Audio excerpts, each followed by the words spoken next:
Hello, everyone, and welcome to Monarchist Minute, episode number 15, Royalist News in the US of A. I'm Victor Smith, and we would like to wish all of you a very belated happy Thanksgiving as we took a break for the Thanksgiving holiday. You know who else had a wonderful Thanksgiving holiday? Notre Dame head coach Brian Kelly, who took his 95 million pieces of silver and left Notre Dame for LSU on Monday. And we wish him all the best in his future endeavors when he goes 0-12 for the LSU Tigers. And how is everyone else's Thanksgiving? Uh, certainly better than I get. I'm not a big sporty, but my assumption is that this isn't the Judas analogy that I don't know. Anyways, my Thanksgiving was pretty all right. We went over to relatives, ate the turkey. It was moist. Yeah, it was good. Went to mass on Sunday as normal. Unfortunately, didn't get to go to a Thanksgiving Day mass, which was kind of sad. But such say that be. John. I think we had a Typica, a dry mass in the East before Thanksgiving. That was kind of the closest thing I got to a mass for Thanksgiving. It was good. It was kind of good having a week off, and I'm starting school back up, and it's picking up again. But I still got an hour on Fridays to spare. I'm doing pretty well. It was good. Turkey was good. Got to chill, so I'm thankful for that. And and of course, the sad part is, the Buckeyes got beat by Michigan, which is which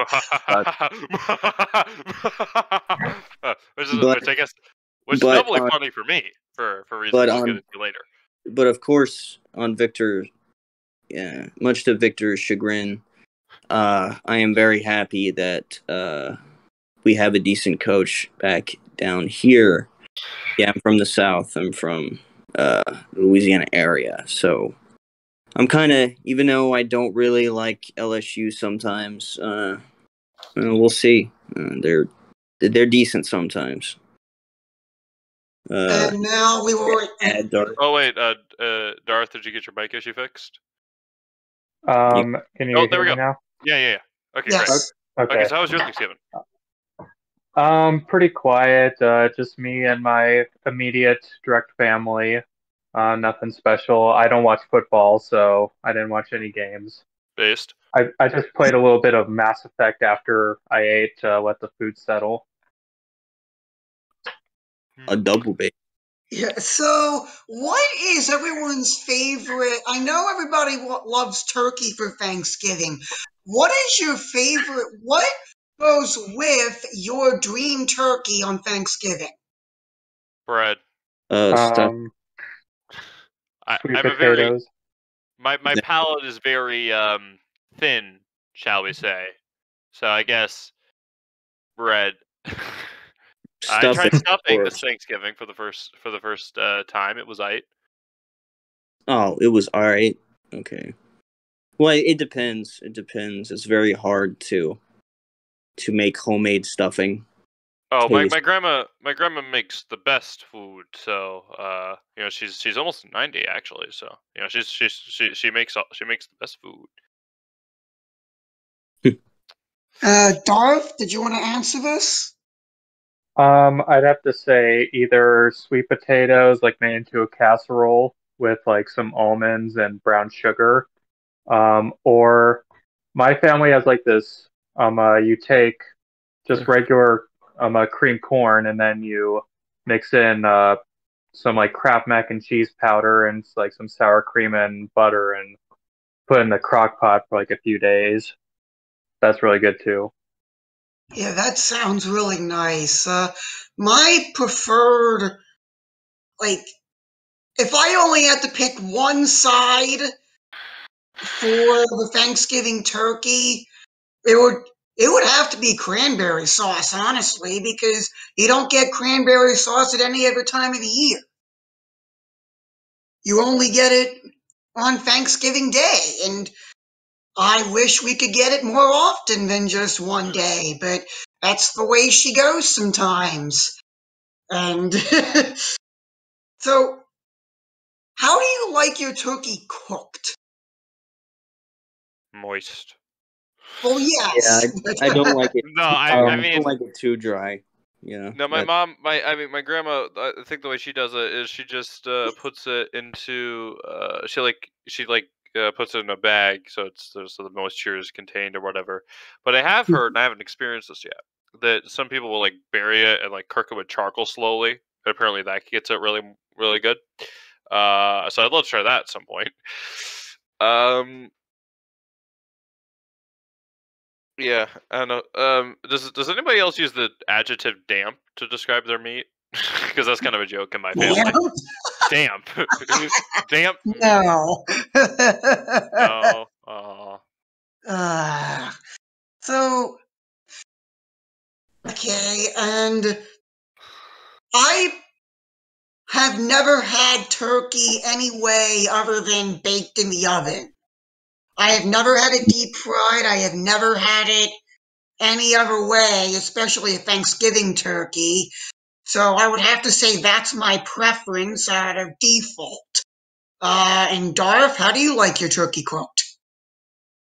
I most of the time go for frying the turkey, but occasionally good baked turkey, as long as it's not baked too long, that keeps it nice and moist. I'm fine with either way. Is it because you're in the army and you guys were the ones that got to have the flamethrowers, so you can I haven't had the pleasure of using a flamethrower yet to cook my turkey, but maybe someday. The army doesn't have does the army actually have flamethrowers anymore or no? Technically we still have some on the books, but deep in some like warehouse somewhere. Warehouse somewhere. So we're not going to be able to like Pacific Island our way through the next war. Hey, we still have, every unit should have bayonets issued to them too, so we still have those. Yeah, if that's an indication. Did the army get rid of? Did the army say they're gonna, or some branch of the military say they're gonna stop training with bayonets? I mean, the Marines were the only ones still training with bayonets, but the army still has them issued out in case. Oh, so there's still bayonet lugs on the service weapons and such. Yeah, M4s still have a bayonet slot in case. Well, come on, it's a knife on a gun. That's the most American thing. Yeah. That's the most, all armies, all European armies. I mean, you gotta, I don't know. I mean, the Japanese. It's a knife on a gun. The Japanese, their knives just have guns attached to them. That's pretty based. I'm not gonna lie. Mm-hmm. Well, when you come from a culture where surrendering means dishonor to you and your family, then, well, you're gonna wanna... I mean, dishonor to the emperor, which is by extension dishonor to everyone in your nation. That is your family. Yeah. Yeah. So. That was our little Thanksgiving hullabaloo here. And now we will move on to our more serious topics. Coming up later in the episode, we will talk about Chinese influence in the Caribbean, including the Barbados, leaving the Commonwealth realms. They will remain in a Commonwealth, but as a republic. And a lot of the hullabaloo surrounding that was absolutely disgusting. We will also talk about the potentially landmark Dobbs abortion case. Oral arguments were heard this week in the Supreme Court. But first, we have to talk about the other major federal case. that has international implications. Miss Ghislaine Maxwell is on trial as we speak, and the Epstein Black Book has been admitted into evidence, and it contains names straight out of the lifestyles of the rich and famous, as well as a Hollywood Who's Who book. And to get reaction to it, we were, and including a man by the name of Andrew, who is in a certain royal family. John, I will go to you first with your thoughts, and we'll go down the line. Okay. There's a lot of names that have been on ballots in this list. It's honestly... Now, obviously, we don't have anything on these people directly, but we know that they were friends, and some of them are straight up people who have done similar things to what Epstein has done, what Epstein did, which is absolutely heinous. You have Bill Cosby, Prince Andrew's under investigation, I believe. I don't know the mode in which I don't know the timeline for that case, but he is being investigated for that. We have a lot of those names on there, so that's kind of alarming. We don't know. Obviously, with those names, we can kind of see a through line between Epstein and them, but the other names, we have no more information on yet. Oh, well, of course, we have Andrew Cuomo on, I believe. Is that correct? Yes. Cuomo. Okay. Well, there's a lot of through lines. And a lot of names who have been on ballot boxes. People have voted for these people. Chuck Schumer, I believe, is one. Donald Trump. A lot on both sides, which is Tony Blair.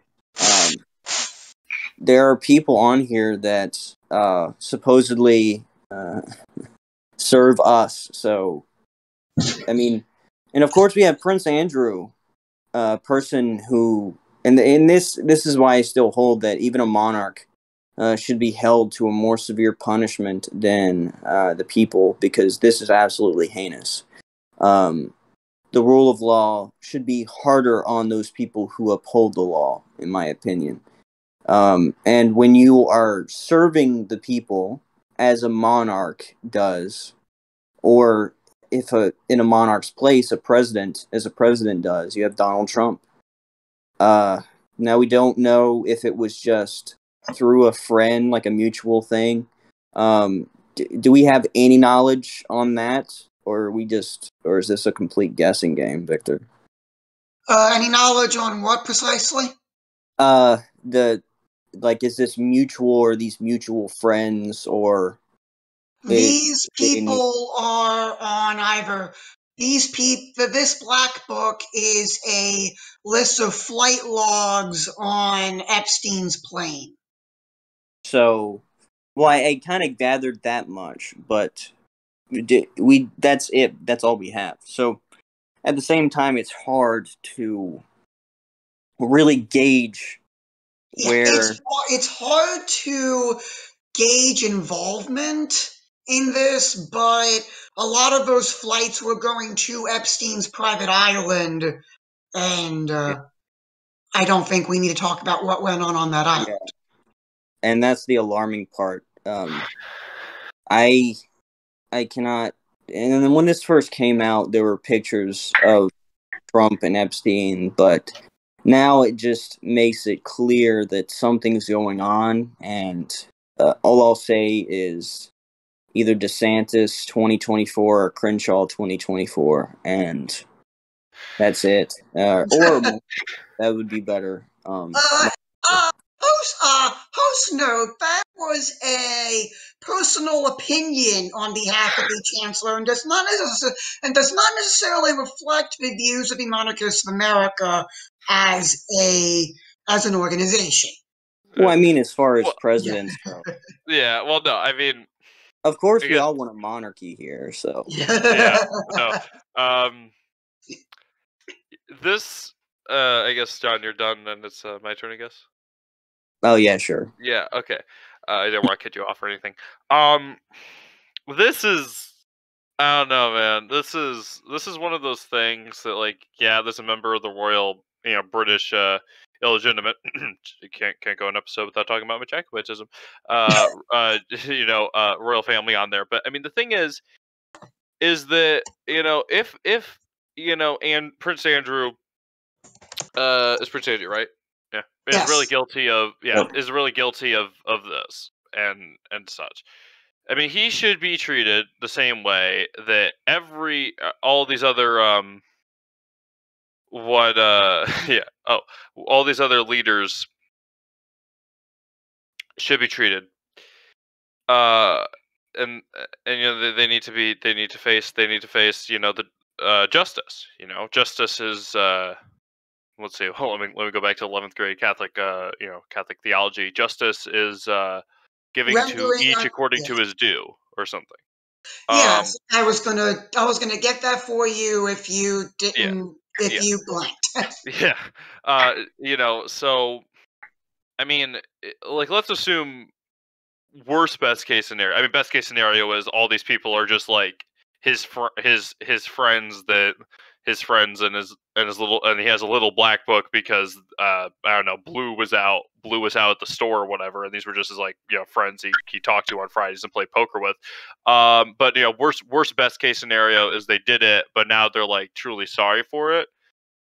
I mean, there still needs to be some sort of legal, course of action, right? I mean, it's not.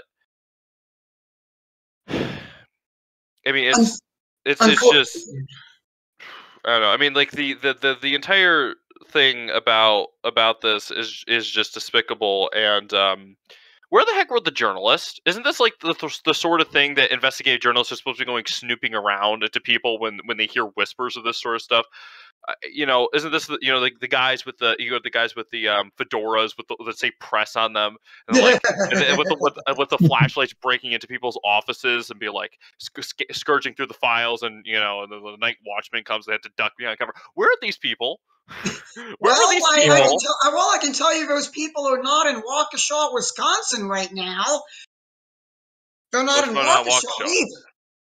Waukesha, just to give everybody some context. Oh, was that the that was the drive-through. Oh. Yes. Oh, I didn't mean that as a joke or the anything. terrorist attack. Yeah. Full disclosure, I've been on retreat since like Tuesday afternoon, so I'm a little out of the loop here. Was there any major updates in that story while I was gone? No, it's basically been memory hold. Oh, well, of course it's a $5 million bail for that guy. That did it. And I believe he's out. What? Oh my god. Okay. I believe somebody paid his bail. Okay. Oh my god. Sometimes. Well, no, they paid his initial bail before he ran over the people to go run over all the people. That's why they paid his bail initially.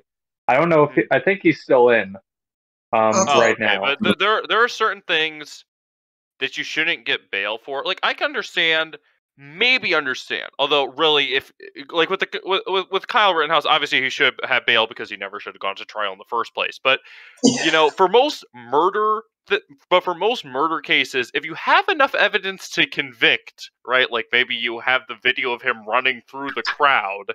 Maybe, just maybe, you shouldn't let him out of prison until he's proven innocent in the court of law. Just maybe. Which will be very hard to convince that he's innocent. Yeah. Unless the jury is consistent of that deaf, dumb, and blind kid who sure plays a mean pinball. I don't think he's walking. Or if they're all bought out, but that's another thing. Oh, the mafia doesn't exist anymore. Juries can't be bought and sold. Just ask Jeff Bezos or any of those big wigs. They'll buy him out quickly. How dare you think that the lobbyists can't buy politicians? Democracy is the best system money can buy. You cannot buy a politician. It's been proven before. Like it's not happening. I'm sorry. I was told that our politicians are good and honest in like elementary school, and that the politicians are there to do what's best for us. Well, Are actually, I you don't think I was told that, are but saying the teacher lied about democracy? Is that what you're saying? what? Oh my! Oh yeah, probably. I don't know. All I remember like the 2008 election, and the most political I dared get was my family wouldn't put up signs because we're afraid we'd have our windows smashed, which is kind of crazy. Like even no, it wasn't. Yeah, it was the 2000. Was it the 2008? In No, it 2008, was yeah, the that's it was the surprising. 2012 election. Um, yeah, it was like I remember like, yay Romney, because my parents supported Romney or whatever. Oh, Um, yuck. I'm well, sorry. it was Obama or Romney. It's still yuck. Yeah, I mean, it's You still. saying That's sort of any monarchist participation in democracy. Like, yuck, but I kind of have to. Peasants. Peasants. I mean, at least. I mean, here's the thing.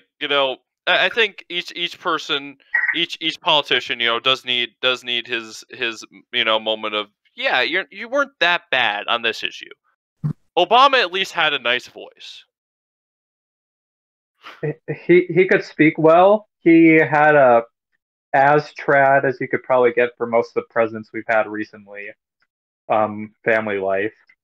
you see, But beside that though, yeah, everything about Obama was good until he started talking about politics. That's my he's charismatic. He's reminiscent of Reagan in that way, where he's charismatic. He carries himself in a certain light. He can take a joke. He's but he just happens to be the worst person to follow in terms of politics. And yeah, that's kind of what I have to say about it. It's like, I guy also just think of drone strikes. seems like upstanding. The guy himself seems pretty upstanding, but when he starts talking about politics, that's when you say, "Oh, that's why I don't like him." Yeah, I mean, like in his personal life, he seems fine. I mean, he brought the Nintendo Wii into the White House, guys. That's pretty. The White House had a Nintendo Wii during his presidency. I mean, that's at least somewhat wholesome, right? Like I can just imagine. He's like, man, this job is stressful, and he absolutely wrecks it in Wii Sports Tennis, which is objectively the best game on Wii Sports. Changed my mind. No, I don't know. In I fact, mean, like, no, it is in fact bowling is the best game in Wii Sports. oh, we got a challenge here. I don't know. I like bowling too. Man. At that same time, I was like cussing and screaming at people on Halo Reach all day. You were one of you were one of those Xbox people. You weren't one of the wholesome Nintendo crap. I don't know. It's Well, kind of, I didn't have a Nintendo back then. I had an Xbox, but I yeah. was not playing Halo Reach. No, I mean, oh man, let's just make this a second. Classic video games. Let's calm down if it's all good with you, the yeah and stress of the entirety of the fact that our political class might consist of people. Well, let's talk about games. Classic video games. So that's all right. Okay. All right. Classic so video. just to go on Halo very quickly, they're shutting down the servers for the original Halo 3, Halo Reach, and Halo 4 January 13th. Damn. Oh, that's sad. Yeah, I know. I genuinely wanted to cry there because I had so many good memories from all those games. How classic are we talking about here? Basically when we were kids, and I don't know. I mean, the oldest I remember, like, for some reason, like, Taco Bell had like this meal deal promotion or whatever, where they gave you I was really young. This is on like this Vista laptop that we had that's like full of viruses or whatever. I kind of, now that I think about it, I was sort of being like a little sketched out, like even having it in the same room as my current PC, because I feel like the viruses would just sort of like it was just like Float totally over. frog. No, but It was yeah, it was like an Atari game. What was the Alien one where it was like where you had to shoot the things? I don't know. That's Doom? about as classic as I got, but it was like a remake of it. Doom? No. It was like one of those early arcade cabinet games where Donkey Kong? no Pac-Man? no no no no No. no, it was it was like a Atari Alien one where you had to shoot the things and it took chunks out of the alien spaceships that were going across the screen. E.T.? No, it was an Atari. We're talking like 80s. I don't know. Asteroids? No. Alien Invasion. I don't know. Let's call it Alien Invasion. That's about as classic as I get. But no, Nintendo Wii. That was. I had so many fond memories. Like I have so many fond memories of. Well, yeah, that. Like, let's see. You got that was actually. It was the Nintendo Wii, and this is something that people are like, "Oh, I did that," or "Really?" When I tell them, the Nintendo Wii is the first system that I ever owned a Call of Duty on. They had a video. When I worked at a museum, and they actually had a video game exhibit, right? And they had like kind of a comparison, I think, between older consoles and like the new high tech stuff, which was an Xbox 360, but the Xbox One was out, I think. I can't remember. But anyways, it had Call of Duty Modern Warfare 3 on it. And I was like, wow, this is so cool. And like, I never really used a joystick, so I was like, how the heck do I do this? But it was like, wow, this is so great. So I got the Call of Duty Modern Warfare 3 for the Nintendo Wii. Ooh. Yes, okay.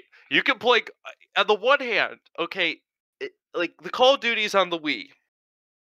You can like shoot and stuff. Like you can actually move the gun around. But on the other hand, actually having an Xbox 360 that my cousin gave me and like playing like the Black Ops and Black Ops 2 campaigns on it. It's a neat gimmick. But no. I acknowledge that Call of Duty on the Wii is terrible, but at the same time, it's what I have, so I still love it. You know? I Yeah, have no. Yeah. Let me tell mine. I have games that I like to play from before I was born that I've grown up with. Fallout 1, Fallout 2, Fallout Tactics. These 3 games, even when I've had a crappy, terrible computer, I found a way to play them, and they are pretty excellent.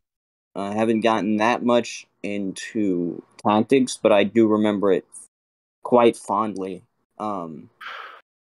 I beat Fallout 1 and 2 and all that.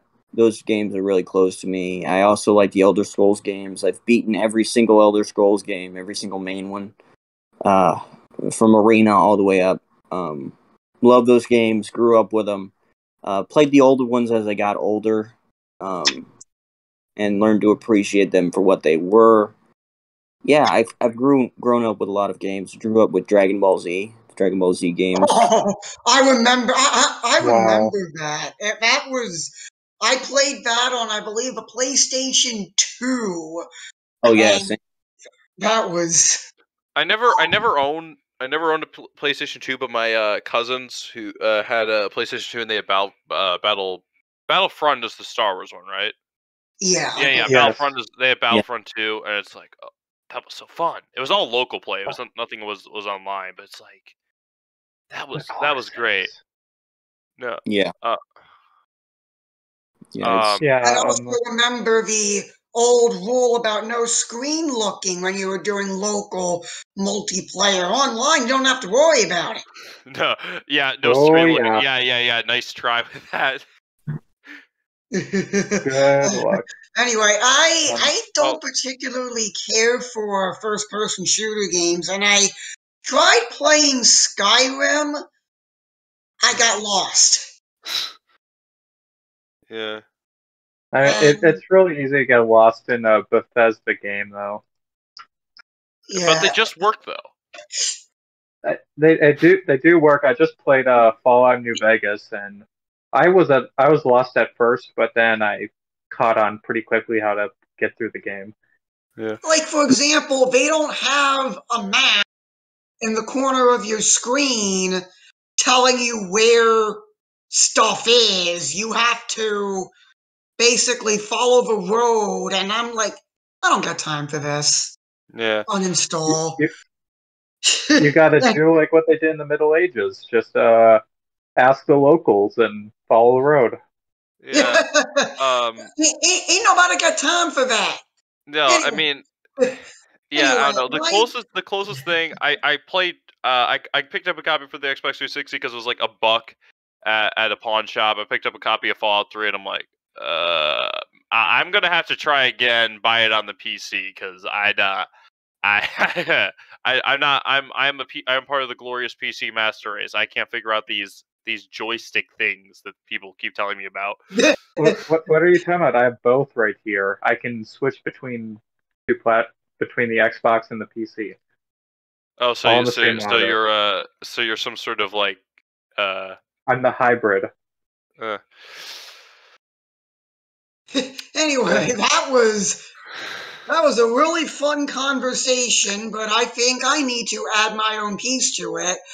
I loved playing old sports games, back when EA was actually good and not filled with microtransactions everywhere you look and ignoring basically everything else in the game in favor of Ultimate Team. Yeah. It's telling you the exact same game every 5 minutes. I don't know. I never liked sports games. I never did. Well, Tell me about them. Pray tell. Well, sports games, back when we were very little, were very good, very deep games.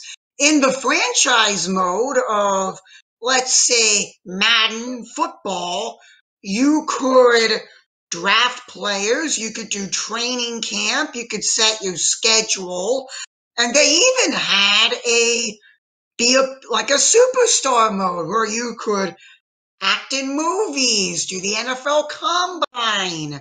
You could go to a barber shop and get your hair cut and pay for the privilege. Well, not really pay for it, but it's not in modern EA titles, you would pay for the privilege.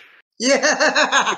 In modern EA titles, you're lucky if you get anything beyond, oh, here is my player. Pick where you go to college. And you get drafted without any fanfare to a particular team.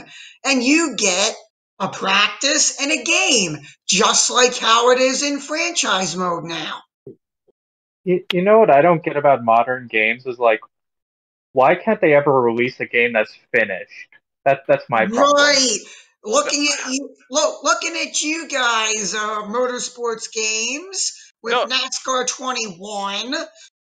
If you don't know what I'm talking about, just look up on YouTube NASCAR 21 Ignition. You will see the absolute worst gameplay out of any sports title you will ever see. Like, I know it's just atrocious and abhorrent what they did. I know video games are getting more complex all the time, right? But like they really do need to play test like it was Fallout 76 that had like a really bad launch, and then it was one that everybody was excited for because it was CG Project Red. It was like Cyberpunk 2077. And it was like those launches. It's like did they even did they even like try to test it on like other computer like surely there must be a part of the process where they like get a bunch of, I don't know, I'm not a video game designer. Yes, but like there must be a part of the process where they get random PCs and see how well the game runs, right? Yes, like on different hardware. I know. Yes, there are actually beta testers where you can go and be quality control and you can play the game and see how it is. Unfortunately, nobody wants to sign up for those jobs anymore because they require extensive hours of playing the game, and you report the bugs, and then the developers don't fix anything because they know that they have all these pre-orders that are coming in regardless of how finished the game is. which means they can get away with releasing an unreleased game, and they'll just patch it later. It is really sad because it's like I mean, I will admit, I pre-ordered Insurgency Sandstorm. That is a game that I really love. It does have some bugs, right? But I don't remember it being broken when I played it.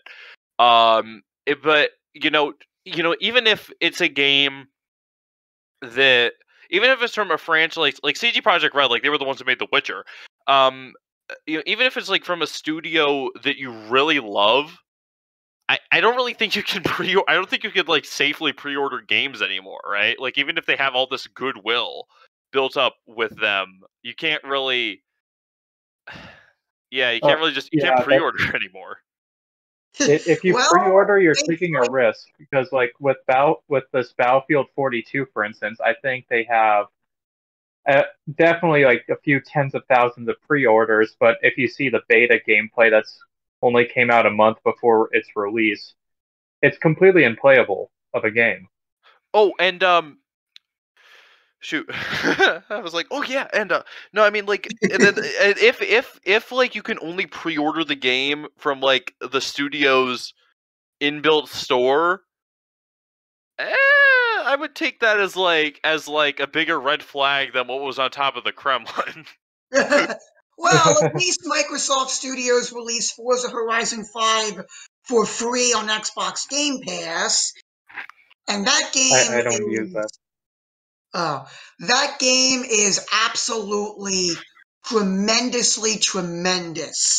The graphics, even on Xbox, are just awesome. They really capture the feeling of you being in Mexico. And the driving in the game is, I don't have a steering wheel, so I can't speak to driving on a wheel, but I know that the ambiance of the game makes you feel like you're in Mexico, and they do a really, really good job of that. Unfortunately for Microsoft, instead of asking you for your gender, they now ask you for your pronouns, which is very, very cringe. Oh yeah. Then the wokery.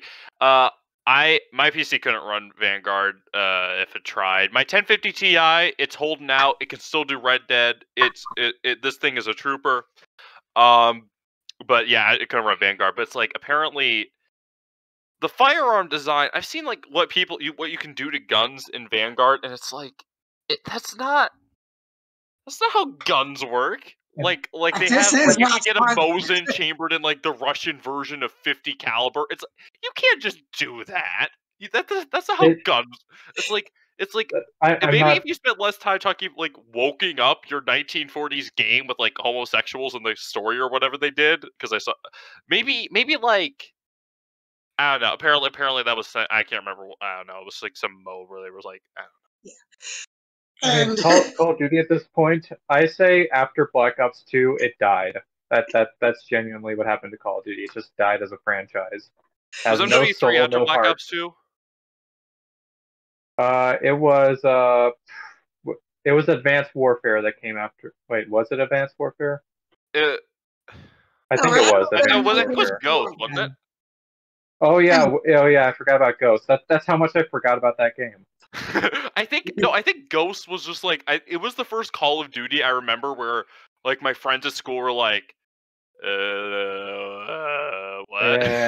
No, I mean it's like I don't know, like Ghost. We were supposed to get a sequel to that. Did it end on a cliffhanger? Oh yeah, they left. Yeah, it ended on a cliffhanger, and we never got Ghost 2. That's how much they wanted it to be cared. like. They wanted it to be like the next Modern Warfare trilogy, but nobody liked the game enough to warrant it. Modern Warfare had a solid storyline though, out of all the Call of Duty franchises. Yeah, Modern Warfare. I mean, I have a solid spot obviously because I played. Modern Warfare was Modern Warfare 3 was my first Call of Duty that I owned, and then the original Modern Warfare, and they never made Call of Duty Modern Warfare 2 for the Wii. I think maybe because of a certain no Russian mission. Yeah. No, but at least that's my I looked it up. I can't remember if that was definitively the reason or not. But yeah, it was I have a soft spot for that game. Like the original, excellent. The third one makes absolutely like the story itself doesn't really make that much sense because it's like Russia invades the eastern coast of the United States, but only invades Europe after that. Like, wouldn't you want to take over Europe before you try to invade the U.S. mainland? That was a bit weird, but honestly, I kind of dropped my suspension of disbelief after joining the U.S. Army because honestly, I could see us being pretty awful at actually defending our own soil. No, but I mean, but I don't know, like seeing like people play through MW2 and it's like you're taking back the White House. It's like, ooh, rah! No, that was cool. I love that campaign. That's my favorite one by far. I need to get MW2. Like I'm the weirdo who plays Call of Duty for the campaign because like by that time nobody was on the Wii multiplayer and the Wii multiplayer had basically shut down at that point. So I need to get MW2, either the remaster or the original. You're not the only weirdo. I also play Call of Duty like 90% for the campaign. Yeah. I don't know. All right. Can we move on? Or? Oh wait, John has to say something. I have not played Call of Duty in a very long time. I tried to play the original Black Ops, but it just, I don't know, it just doesn't feel the same. Anyway,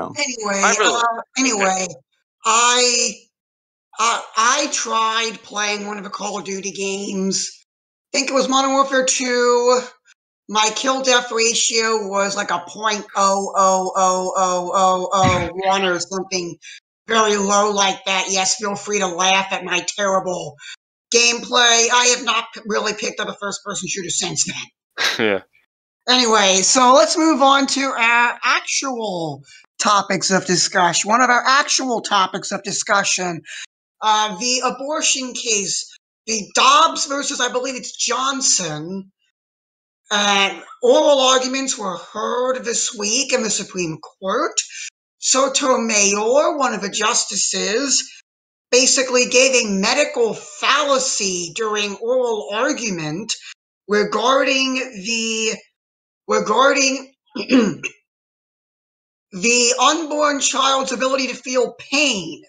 According to Miss Sotomayor, who, let's be honest, does not hold an MD, she believes that fetal pain is not a sign of life. And she said this during oral argument on Wednesday. Wait a minute. So, yeah.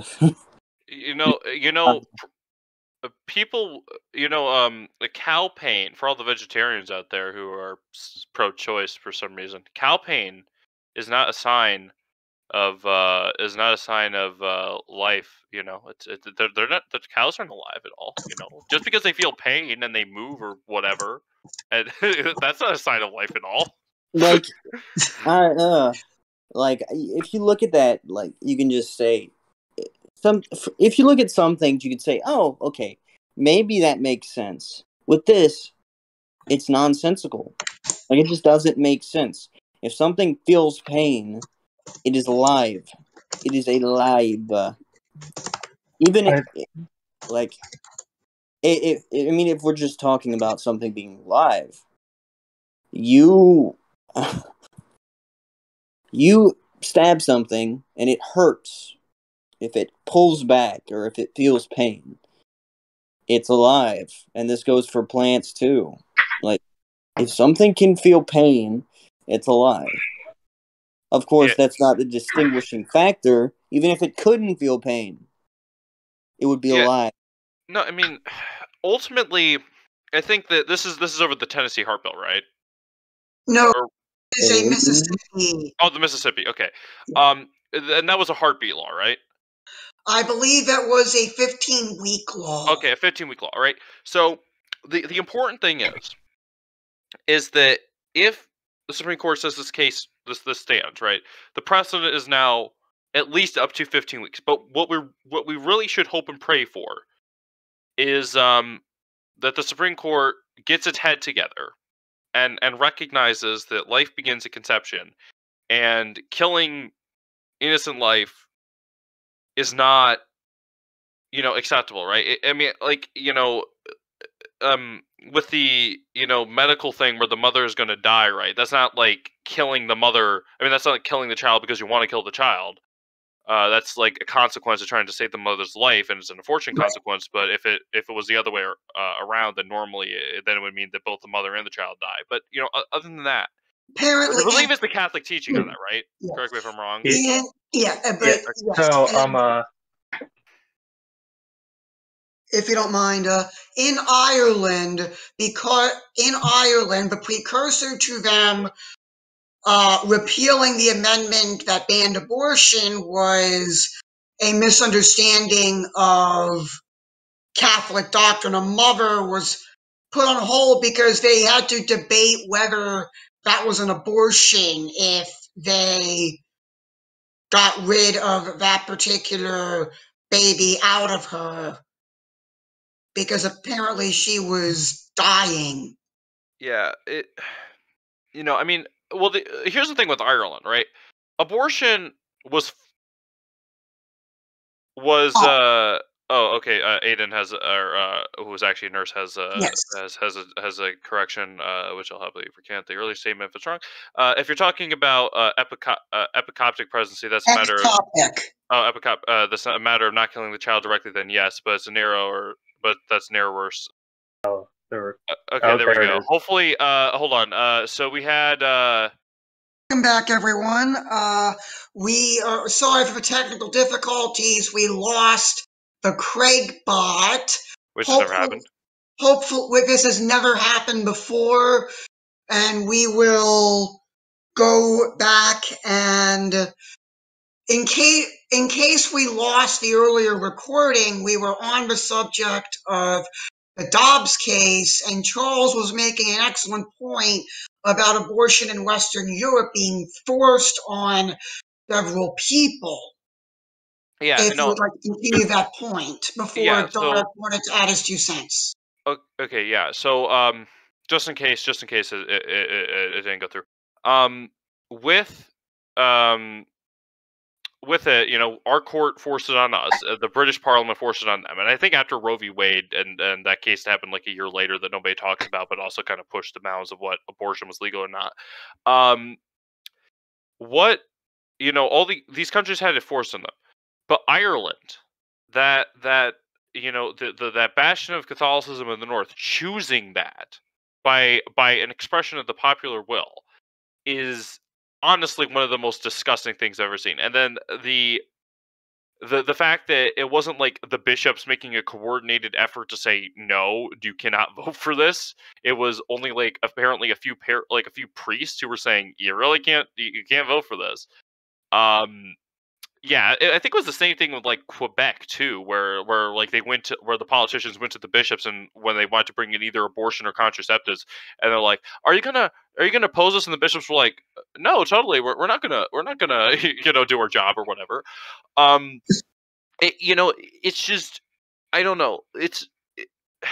Quebec and Ireland. I mean, the problem really. I mean, it's not necessarily a problem, but Ireland was a very clerical state where the clerics had a lot of sway in people's lives.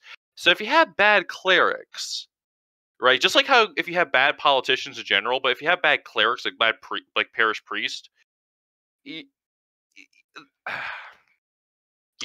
Darth. Anyway, Darth, you wanted to say something?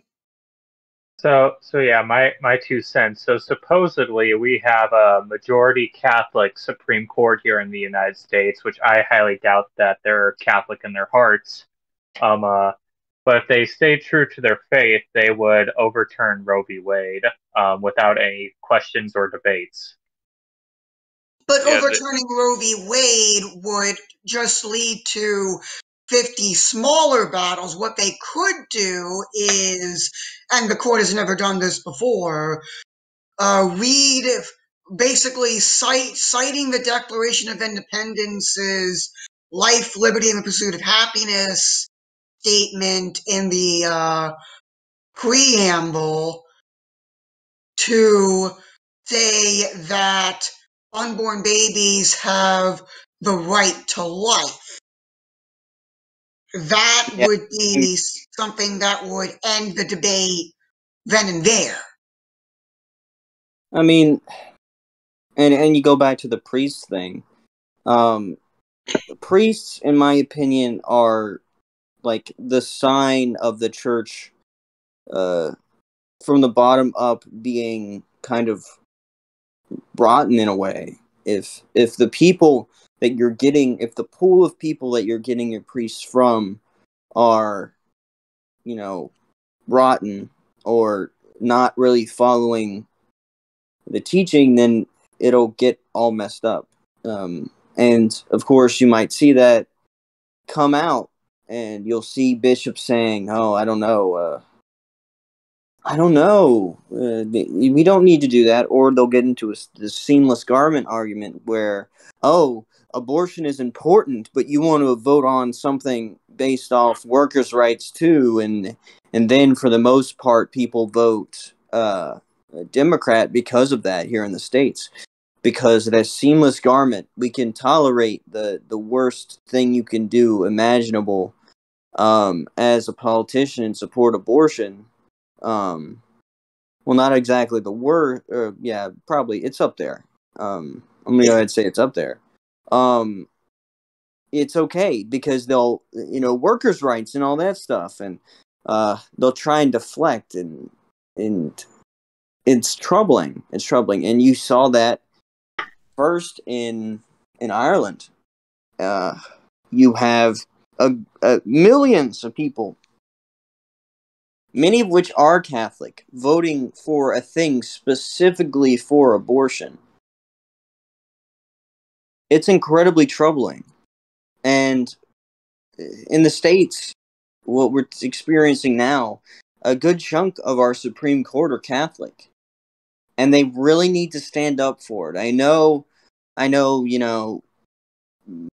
the Constitution and all that kind of stuff, but in all honesty, the Constitution only states what the church grants, or what the body of Christ grants, and that is freedom. So, in a way, the Supreme Court has an obligation to uphold natural law, which is supposedly what the Constitution, the Declaration of Independence, is about. So, I mean, sure, quote the Declaration of Independence. Every single person on there that is a Catholic needs to quote the Declaration of Independence, saying all men are created equal and endowed by inalienable rights, all that kind of stuff. They need to say that, because if they don't, and they just let this happen, activism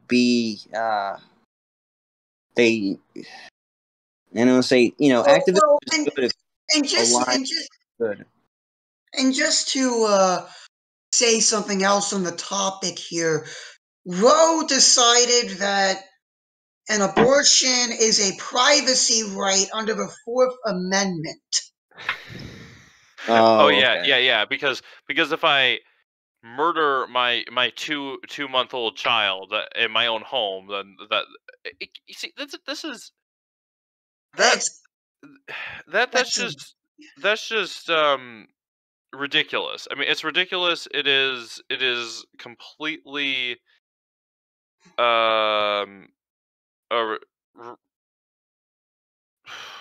And I mean, Roe actually explicitly rejected bodily Yeah. autonomy as a justification for abortion. Yeah. Well, No, I mean, That's what the current abortion advocates are advocating for. well, no, I mean, let's not really get hung up on the whole, what the pro-abortion activists are trying At to the use end to of the justify. day, it's killing a child. Yeah. I mean, at the end of the day, it is killing a child. It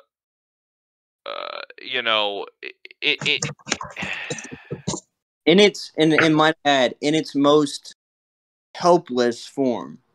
It's still relying almost completely off of his mother, and the mother then makes a conscious choice to kill it, and that's something that needs to be addressed. Let's not get lost in semantics here. It's about very clearly escape of responsibility, maybe escape from trauma, maybe escape from any of that kind of thing. But at the same time, and it goes back to the community. The community should be there to help this person and maybe talk her out of doing something drastic, which is killing a child. I think the community needs to really step up in regards to abortion. Well, yes, and the community needs to step up. And what I want to see out of this, if this case gets decided correctly, is a whole bunch of charities that help women and teenagers that are pregnant get supplies like baby clothes, food, maybe some money to pay for appointments, rides to appointments if they need them. Maybe some, and we should again stress that you shouldn't have to take personal time off work to go to any doctor's appointment, especially if you're pregnant, especially because you really like I'm going to sound really bad here, but this is the primary thing that separates women from men, is that women can get pregnant and have children. Oh my gosh, how could you say something so bad? Look, he's a product of his time. He was born in the 90s. You can't... Wait, are you saying men can't get pregnant? Look, I'm a product of my time. I was born in the early 2000s. That's so problematic. Anyway, but seriously, we need to help those that are less fortunate than ourselves. If you see like someone that's really struggling, and just sort of offer to help them if you can, if you're able to. Like just a little time. Okay, so to comment on this, it's honestly mostly a mentality thing. I've been reading a bit of Oswald Spengler as of late, and he really gets into the whole English mentality of do for yourself, and how it's fundamentally against human nature. How it's mostly the remnants of that Viking mentality of get away from your community, get away from being involved with other people, and you have to make your own life. And it's very contrasting to the more continental European nature, like where communities support each other, wealth doesn't matter as much. You had a more integralist society where the church, the state, and the community all work together to bring social harmony, which ultimately that I'm a integralist myself, so I very much advocate for that. Where a society where women honestly wouldn't have to work. They have to vote, where you could start having the society again where you could focus upon having families. Men don't have to work as much. The church does. The church organizes charity, and the church is more active in society. I think if you want to help somebody, don't legislate to the government. Don't force the government to try and pay for everything. You go out and I've seen this happen. I've seen this work. Go out and help the poor. Yeah. Go out and help the poor. Go to your local soup kitchen, volunteer, do all this stuff. Help the poor in your own community, because those are the ones that you can reach out, that you can go and help. And and help whatever way you can. If that means being a missionary and going to reach out to the poor and get them back on their feet, do it. Go do it. If you are that concerned with the poor, then that means you're probably called to give service to them. If you want to legislate to the government, top down, how they are going to get back on their feet, they're not going to get directly helped from the government. The government, in all honesty, is a personless void. Yes, it's made up of people, but when you get a check from the government, it is from no one. It is from no one. Yeah, you could say, "Oh, it's a check from the president," but no, that's not true. It is a mindless, humanless, incorporeal bureaucracy that comes down and gives you this money, or gives you whatever, free housing and stuff like that. Be a person in your community. Culture, and this is a problem, a huge problem in our society. Almost in a weird commercialist, top-down culture. Ironically, it's ironically a top-down culture because we claim, oh well, I have the right to do whatever I want and all this stuff. But then we're constantly looking up and saying, okay, my tax dollar should go to the government, so the government from the top down can pay for food stamps, do all this stuff. But if you really want to make a difference, ultimately look to your community. If a single mother who has a child, who's with child, is in a problem, maybe organize a food pantry for her, maybe organize a fundraiser for her, maybe help her, just be there, just support her. And you would see, if we worked on a culture like this, if we worked on a culture like that, then you would see a drop in abortion, regardless of if it's legal or not. And I'm going to come back to this later on in my last word, by the way. I'm going to come back to this later, but for now we will move on, unless Charles has something to say. Yeah. So people, normally it's like, oh, you're bringing up their wealth status. What does that matter? But but a lot of like middle class suburban liberals or whatever will be like, oh, the 1%. They'll fall into that Bernie Sanders, the 1%, the billionaires. Never mind the fact I was talking about the millionaires until I became a millionaire. The 1%, that sort of mentality. But like, guys, if you look at yourself in comparison to the country. Not the country, the world. You are the 1%. Okay, the fact that you have disposable income, right, doesn't seem that remarkable to you because you live in a modern Western, country, right? The fact that any of us have any sort of like real disposable income and we can afford things like Legos and these video games that we loved, right? That, if you. And I'm not saying that you have to give all of your disposable income to charity, right? But what I am saying is that if all of the disposable income you have is spent on video games or EA microtransactions or whatever, and you're complaining that there are still poor people in your community, partly that's on you, right? Because it's like, oh yeah, because and you can justify it to yourself however you want, like, oh well, my tax dollars are already going to the poor because of our welfare state or whatever, right? But do you know how ineffective the welfare state is? I mean, if what the government isn't doing isn't working, then you gotta help yourself. I mean, when have we become a culture of just assuming that the government is gonna be able to handle the problem, right? I mean, we used to. I mean, people. I mean, like the Continental Army was kind of when the Great Depression.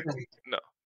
Yeah, it definitely did start with FDR when he created most of the parallel institutions that he replaced most of the federal government with that you see today. Like most of these 3-letter agencies were created in his administration, and they were all bent around creating a massive bureaucracy to control the United States.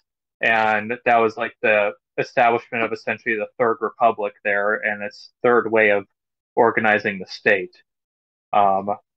Curtis Yarvin goes into that a lot. I would recommend, if you want to understand the power dynamics of the American institutions, to listen to some of his works or to read it.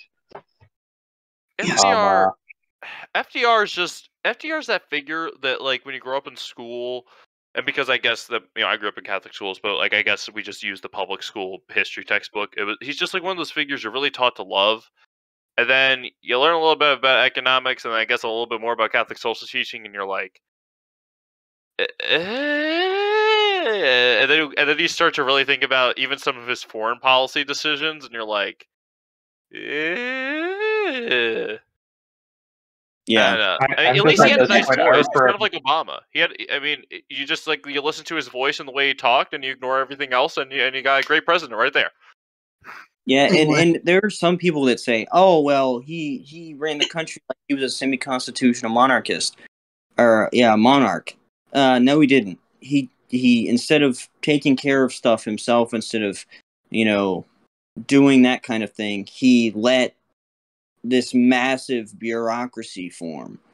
And I will say. Well, he was the architect of it. That's what happened. Well, I will. He created this massive bureaucracy. Maybe you can say, "Oh well, he's the bureaucrat of bureaucrats," but you can't say, "Oh well, that's exactly."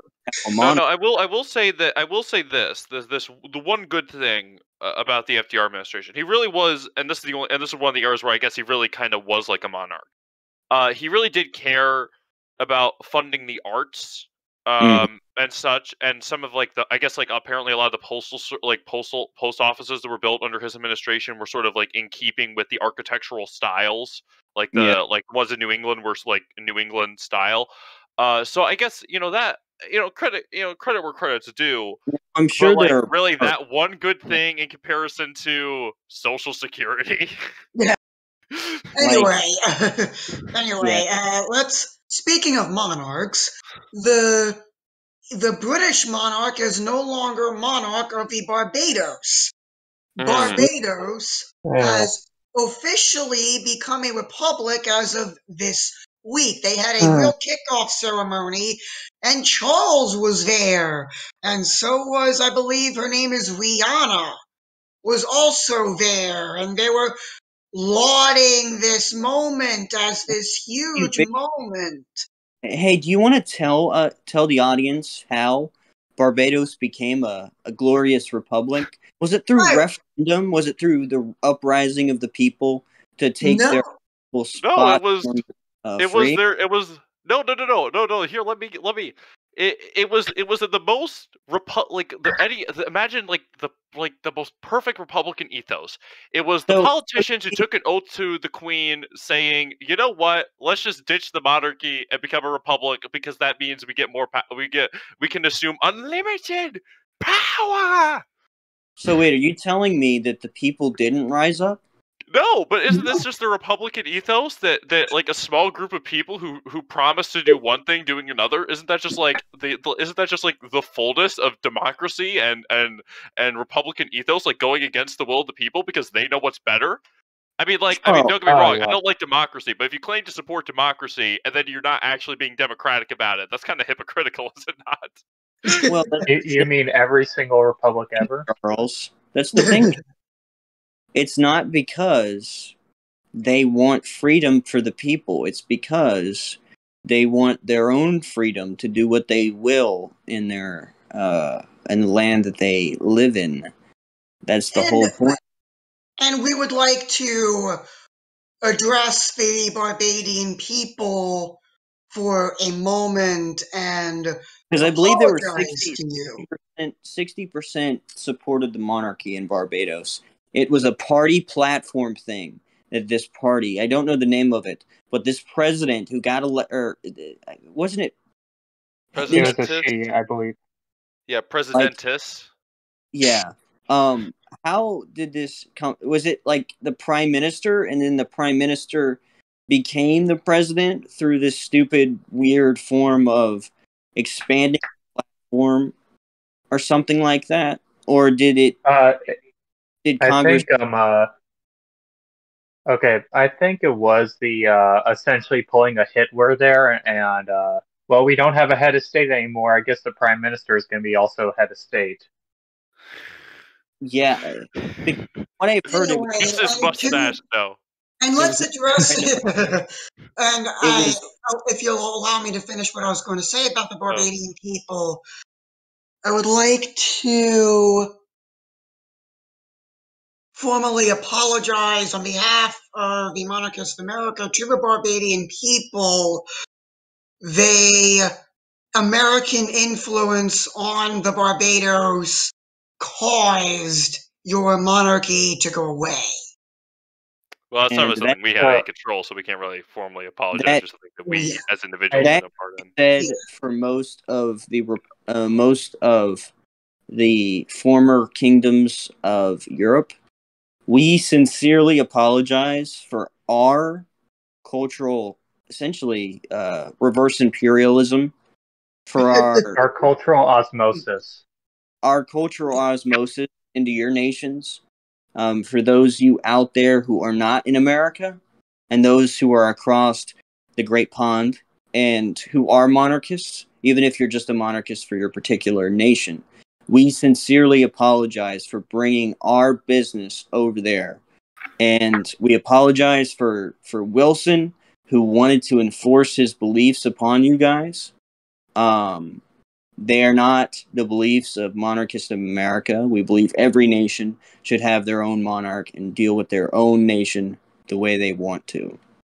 And it was apparently the Governor General, which is even worse because the Governor General is supposed to exercise the royal authority and be subservient to the monarch. From what Victor said, I believe it was Victor, it might have been you, Charles, they made an oath to the Queen. Yeah.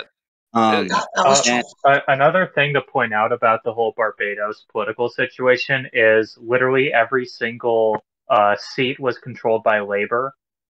If you know anything about the glorious Labour Party, like there's a different Labour Party in all of the different Commonwealth nations, but they essentially think along the same lines of like they barely have allegiance to the Queen, and they'll ditch her as soon as they get the opportunity. They're just more honest Whigs. Like yes. the Whigs in Great and England and Scotland, and then later on Great Britain were essentially just they wanted to basically like shove the monarch out of any politics whatsoever. They were the ones who orchestrated the 1688 usurpation or whatever. But at least they still were like, yeah, we're gonna keep the monarch because I guess we don't want Cromwell 2.0. The Labour is like the openly Republicans in Labour are essentially just Cromwell 2.0. I mean, not Cromwell 2.0 are just more honest Whigs. They're just more honest Whigs. That's all they are. Yeah. I mean, and related to the Barbados, did you see China was so quick to swoop in there? What they do? A little suspicious. Oh, that's a little sus now that I think about it. Oh wait, what did they do? Like promise aid or something? Yeah, I think they congratulated them on becoming a republic. I think they're probably going to build a port there and use it as one of their next trading hubs that they're building all across the world. Oh yeah. Barbados is going to be a debt slave to China in like 10 years tops. It's ironic. They're just going to default. Like most of this cancer is from the top down. It's never. It's usually the people just wanting to be alone, and a monarch is the perfect accommodator to that. And then you have republics violently overthrowing the monarch, kicking them out, then enforcing their perceived supremacy on everyone else. That's how France. Yeah, no, I mean, with the and the thing is that like the Governor General is essentially just no longer like picked by the monarch. Like the Queen will just be like, whatever, with these Governor Generals in her own land because she doesn't exercise her own authority at home. Jacobitism. When you talk about the Whigs, the first Whig, in my opinion, was the first monarch who didn't want to deal with the politics of Great Britain. Because George the First, who like the Whigs selecting like one like when Parliament came up with the 1701 succession laws after the illegitimate Stuarts died off. You mean the legitimate Stuart? The illegitimate Stuarts, like Queen Mary and her husband. Oh, those two. Okay, I got it. Yeah, the illegitimate ones, not the lawful Stuarts like Charles Edward and his brother Cardinal Stuart. But once they died off, and they skipped over the new law, skipped over like I think it was a few dozen people because they were Catholics. Imagine just skipping over like dozens of people. The Parliament just changes the rules and skips over dozens of people because I don't know, the royal family have blue eyes or something. But they settled on George I, which was a happy coincidence for them because not only because he was like, well, his mother, but he was the first one who was like a Protestant, right? If you just like killed off all of them that would have had any sort of legit claim. But he spoke German and he didn't care. He did not. He was so interested. He was more interested in Hanover, and he didn't care about like running Great Britain at all. And he didn't even speak the language. So you know, so it's like the Whigs are like, great. Unlike, credit to, Anne, Mary and William, like, at least they, like, said no some of the time to Parliament, but Parliament was like, this is great. It's not, he doesn't even know the English word for no. He can't say no.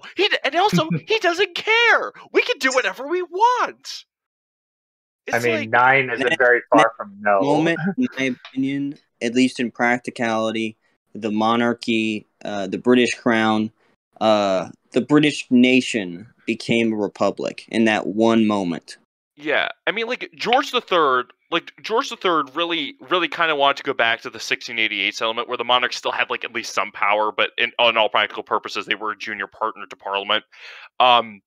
Right, because he couldn't go back to like the pre-1688 idea because otherwise he wouldn't have any sort of legit claim at all. Because it's like, yeah, the monarch should be above Parliament. That's like, so are you a Jacobite now? Are you going to remove yourself from the throne? No, but at least like George III, and this is really, really the sad bit, right? Because like obviously, I'm a Jacobite. I don't think he was legit, but of all of like Britain's monarchs, like after monarchs, quote unquote, after 1688, he is the one that I sympathize with the most, except maybe Edward VII, who may have converted to Catholicism on his deathbed, but and also George V, who said he wouldn't take the crown unless like the anti-Catholic remarks in the coronation rite were removed. But George III, was he a perfect monarch? No, but at least he tried. And I think that was because he legitimately cared about his people, and he knew that Parliament wasn't necessarily the best thing for the British people. Like at least he tried, and he did exercise some of his royal authority while he still had it in the colonies, because the colonial charters. And this is one of the things, like those dears in Parliament, they just wanted to exercise their authority over us colonials so much, despite the fact that the royal charters, I don't think said any of those royal charters said anything about Parliament. Correct me if I'm wrong, but and the king settled disputes. At least there's one I know of where he settled a dispute in the colonies, and it's like we removed ourselves from that. And it's like we're a monarch. America's government is essentially a monarchy without a king, and Great Britain has a kingdom without a monarch. It's like, it's just pathetic. And one of the cruel twists of fate that is out there, and China's influence, and to get back to what we were going to discuss, China's influence in the Caribbean, that is incredibly distressing and should be very worrying to the president.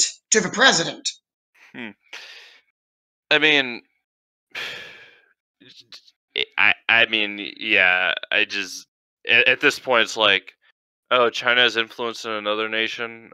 Okay. Granted, I guess thinking about it hits a little different because normally the nations they really have influence over are like in like Southeast Asian countries or like in Africa. Yeah, in Africa where it's like, we ruined our economy by shutting down all of our domestic manufacturing and buying Chinese goods. Now, apparently the Chinese are moving all their manufacturing over there. So let's see if they can get a little bit of that action going on. Chinese labor is getting too expensive. Communist China exports it to Africa. Just as Marx intended. Just as Comrade Mao envisioned. Anyway, but wait, what happens? What happens when they? What happens when they? When African labor becomes too expensive? We got to find those Martians. Oh god. No, that we're probably gonna invade some country again, make it super poor, and then ship all the manufacturing there. and with Just a thought. yeah, John, did you have anything to add before I close up? All I'll say is wrapping up in the whole talk about the British monarch, and if your monarch is not acting like a monarch, then guess what? You're in a dictatorship or you're in a republic.